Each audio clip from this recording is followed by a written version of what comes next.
আমার একটা ছেলে মাদ্রাসা চাকরি করতো, ওই ছেলেটারে মিথ্যা কথা বলিয়া ওই জেলখানাত পাঠাই দিছে। আমাকে আসামি বানাইছে, আমার ছেলেও আসামি। আমি আছি এখন বর্তমান রংপুরে। তো চলে আসছি আরেকটা অসহায় মানুষের পাশে এবং খুবই বৃদ্ধ লোক। চেষ্টা করব আমাদের সাধ্য মতো তাকে দেওয়ার কিছু। তো আমার ভিডিওগুলো যে যেখান থেকে যে অবস্থায় দেখতেছেন আমাদের ভিডিওগুলো, তো চেষ্টা করবেন আমাদের পেজটাকে একটু সাথে থাকার জন্য, এবং আপনারা ভালোবাসা দিলে কিন্তু আমরা এই কাজগুলো আরো বেশি বেশি করতে পারবো। তো চলে যাই তার কাছে, দেখি। আসসালামু আলাইকুম। ওয়ালাইকুম। একটু জোরে কথা বলবেন আন্টি, হ্যাঁ? কেমন আছেন? বাজান বা আছি অসুস্থর মতনই। আচ্ছা, আপনার যে সংসার কিভাবে চলে, আপনি কিরকম কষ্টে আছেন না আছেন, সবগুলো একটু বলেন আমাকে খুলে, দেখি আমি কতটুকু করতে পারি। বাবা, ওই আমার একটা ছেলে মাদ্রাসা চাকরি করতো, ওই ছেলেটারে মিথ্যা কথা বলিয়া ওই জেলখানাত পাঠাই দিছে। এখন আমি একলা আছি বাবা, অসহায়, এই যে কষ্ট মষ্ট করে চলতেছি। হ্যাঁ। আপনার একটা ছেলে ছিল, সেই ছেলেটাকে মিথ্যাবাদী দিয়ে জেলখানায় পাঠিয়ে দিছে। যে মাদ্রাসায় চাকরি করতো। মাদ্রাসা চাকরি করতো। এখন আপনার বাসায় আর কেউ নাই? না বাবা, আর কেউ নাই। আমাকে আসামি বানাইছে, আমার ছেলেও আসামি। আপনার স্বামী নাই? না বাবা, আমার স্বামী নাই, স্বামী মারা গেছে আজ 12 বছর।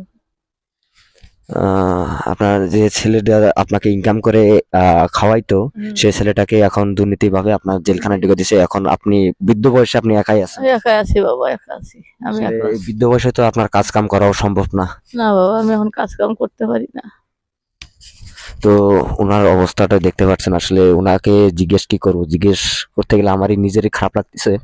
তো ওনার একটা ছেলে ছিল মাদ্রাসায় চাকরি করতো। তো সে ছেলেটাকে দুর্নীতিভাবে তাকে জেলে পাঠিয়ে দিছে। যে মাদ্রাসার বেতনটা পাইতো সেই বেতন দিয়ে কিন্তু এনার বৃদ্ধ মাকে এবং উনি চলতো।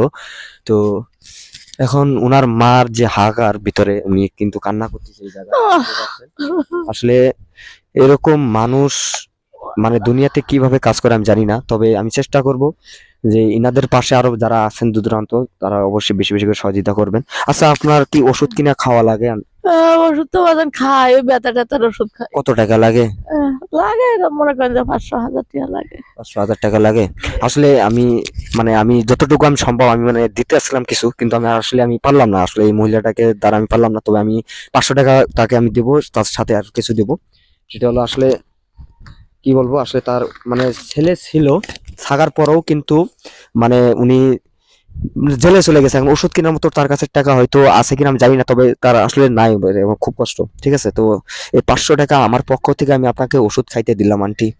ঠিক আছে, আমি আরো কিছু লাগলে আমাকে বলবেন। আচ্ছা এই যে বাবা, এখানে যে আচ্ছা। আরিফ আছে, হ্যাঁ, ওনাকে বললে আমি ইনশাল্লাহ পাঠাই দেবো। আপনার আপনার যত কিছু লাগে, মনে করেন যে আমি একটা আপনার ছেলে। আচ্ছা বাবা। তো আরিফ, ওগুলো দাও, ওগুলো দাও। আচ্ছা, তা আপনার কিছু খাওয়ার জন্য কিছু দিয়ে যাচ্ছি, ওগুলো আচ্ছা যতটুকু পারেন আপনি আপাতত চালান। আমি ইনশাল্লাহ যতদিন আছি, যাওয়ার আগের দিন আরেকবার আপনার বাসায় ঘুরে যাব। আচ্ছা। এই যে 1 লিটার তেল, 1 কেজি পেঁয়াজ, এই যে 1 কেজি আলু, 1 কেজি চাউল, আর দাও এটা, ওটা সবাই দাও। আর 1 কেজি হলো আটা। আপনি যতটুকু পারেন এগুলো দিয়ে খাওয়া দাওয়া চালান, হ্যাঁ? আচ্ছা আচ্ছা, যে ভাইটা দিছে ওই ভাইটার জন্য একটু দোয়া করবেন, আর আপনার ছেলের জন্য ইনশাল্লাহ আমি একটু আচ্ছা দোয়া করছি। বাবা, আচ্ছা। আসলে এই অসহায় মানুষটা দেখে আমি আর মানে থাকতে পারলাম না। তো আপনাদের সম্ভব হলে একটু দেখে নেবেন যে এই মানুষগুলো আসলে কতটা অসহায় আছে। আর আপনারা যারা আছেন বিদেশে, তো এবং ভাইটাকে বলতেছি ভাই, আরো চেষ্টা করবো ওনাকে সহযোগিতা করার জন্য।